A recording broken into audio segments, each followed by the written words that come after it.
folks, I'm Tom Vasel, and welcome to Lookback. This is where I go back and take a look 1, 5, and 10 years ago, tell you about the reviews I did then and what I might think of them now.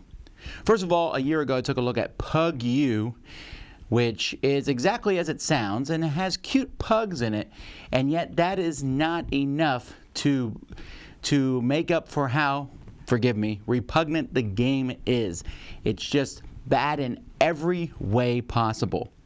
Cogs and Commissars, I thought I would like this. Communist Robots does not work, unfortunately. It's just kind of a game where you cycle through cards. Stephenson's Rocket, a train game, which a lot of people really like. I did not care for this one.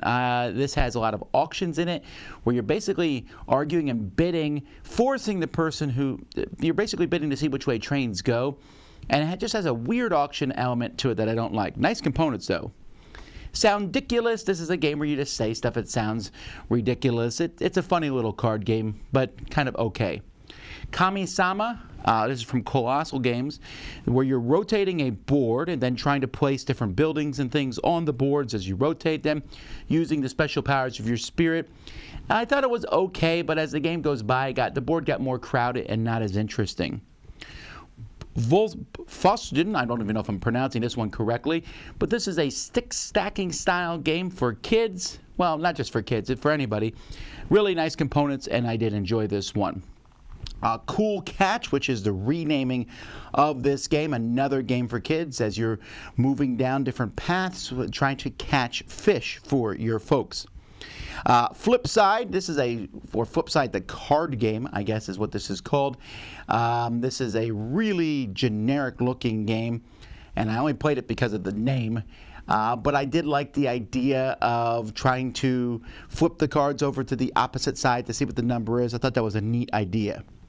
Villagers. Villagers is a really unique game out there where you're building a tableau, which doesn't sound unique, of villagers in front of you, but you're trying to kind of guesstimate how you want to progress these villagers. It's a nice little engine building game with some very distinct artwork.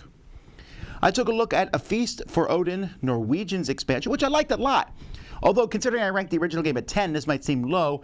This one might grow me as time goes by. It's just that I never thought A Feast for Odin needed expansions. There are parts of Norwegians which I really like, especially a bit of asymmetrical setup. And the new board I know is nice. Again, it's just more stuff, harder to teach.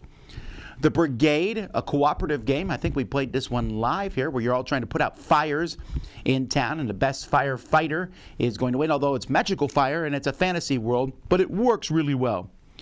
Res Arcana, this one really has done well. I prefer it with 2 players, but man, the more I play this game, the more I enjoy it. Just so easy to get into, so easy to play. A very generic fantasy theme, which normally I don't really want to play something that generic, but there's just so few cards and tiles. This game is really well done. All right.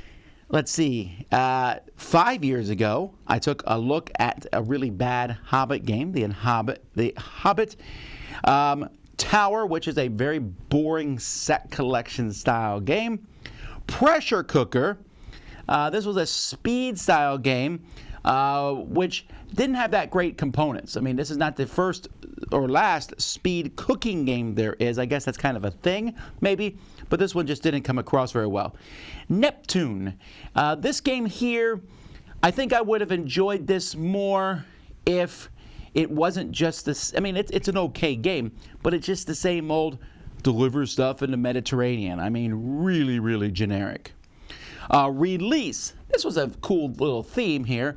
Card game about releasing software. I like the concept of this. The company was trying to do something different and new. It had a nice look to it, and the game was pretty good. XCOM, the board game. Wow, only 5 years ago. I like the concept of XCOM, the board game, and it was fun.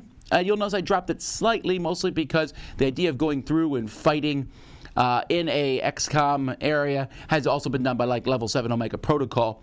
This one worked well. It was one of the first games to use an app, but I find myself not ever really wanting to go back to it, which I guess is problematic. Super Motherload. This is a really nice little game. A deck building game, which is basically Dig Dug, the board game. Works really well. This is one that I think a lot of people have missed. If you ever get a chance to play it, I recommend it. Green Deal. So before Clans of Caledonia, Green Deal was which is, that's done really well. Green Deal, another excellent game, which I initially didn't want to play because I thought it was going to be like a kind of a preachy style game. It's not. It's quite a good Euro game. D&D, Temple of the Elemental Evil. This was the first game, I think, in this genre of the D&D board games that came from WizKids, and it did a really good job at bringing that out. And then San Juan. Z and I took a look at San Juan. Now, this was the second edition, which I like. Now, not nearly as much as he does. It's one of his favorite games. And I like Race for the Galaxy probably better. They have some very similarities to them. But the idea of using cards in different ways I find to be fascinating. I didn't review anything this week 10 years ago. So we'll see you next time. But until then, I'm Tom Vasel. This has been Look Back on the Dice Tower.